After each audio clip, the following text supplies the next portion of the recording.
1 Samuel 23, David saves Keilah. When David was told, "Look, the Philistines are fighting against the Keilah and are looking the threshing floors," he inquired of the Lord, saying, "Shall I go and attack these Philistines?" The Lord answered him, "Go, attack the Philistines and save Keilah."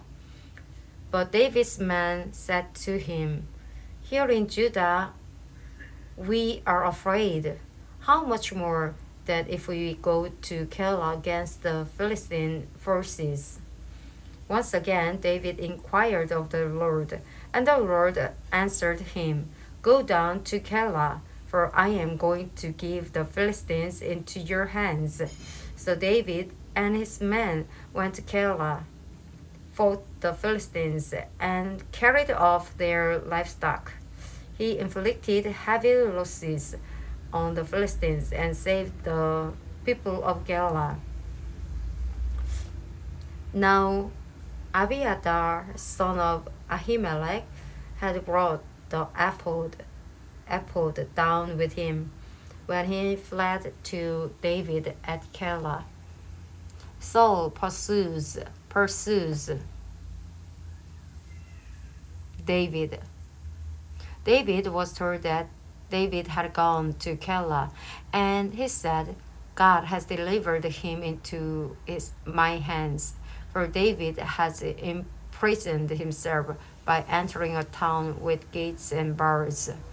And Saul called up all his forces for a battle to go down to Keilah to besiege David and his men. When David learned that Saul was plotting against him, he said to Abiathar the priest, "Bring the ephod." David said, "Lord, God of Israel, your servant has heard definitely that Saul plans to come to Keilah and destroy the town on account of me. Will the citizens of Keilah surrender me to him? Will Saul come down as your servant has heard? Lord, God of Israel, tell your servant." And the Lord said, "He will." Again David asked, "Will the citizens of Keilah surrender me and my men to Saul?" And the Lord said, "They will." So David and his men, about 600 in number, left Keilah and kept moving from place to place. When Saul was told that David had escaped from Keilah, he did not go there. David stayed in the wilderness strongholds and in the hills of the desert of Ziph. Day after day, Saul searched for him, but God did not give David into his hands. While David was at Horesh in the desert of Ziph, he learned that Saul had come out to take his life. And Saul's son Jonathan went to David at Horesh and helped him find strength in God. "Don't be afraid," he said. "My father Saul will not lay a hand on you. You will be king over Israel, and I will be second to you. Even my father Saul knows this." The two of them made a covenant before the Lord. Then Jonathan went home. David remained at Horesh. The Ziphites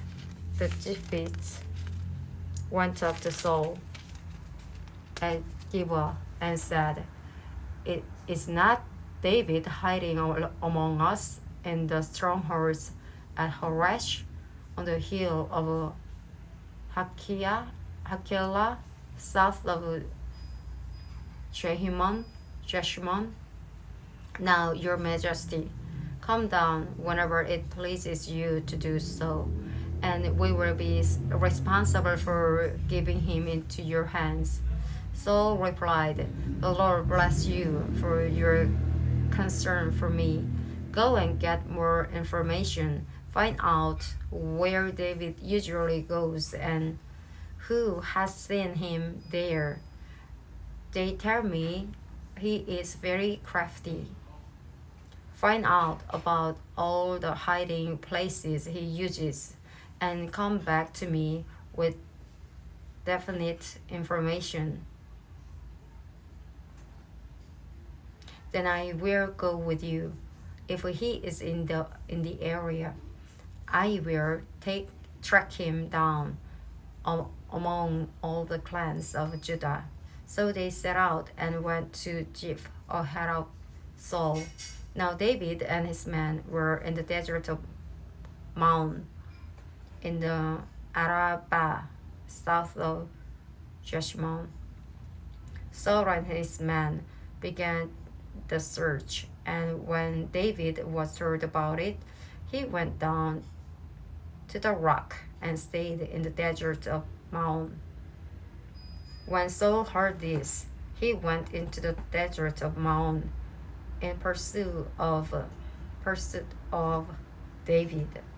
Saul was going along one side of the mountain, and David and his men were on the other side, hurrying to get away from Saul.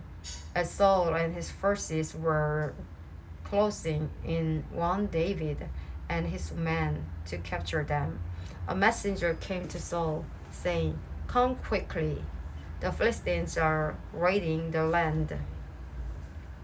Then Saul broke off the pursuit of David and went to meet the Philistines. That is why they call this place Selah Hamalekoth. And David went off from there and lived in the strongholds of En Gedi.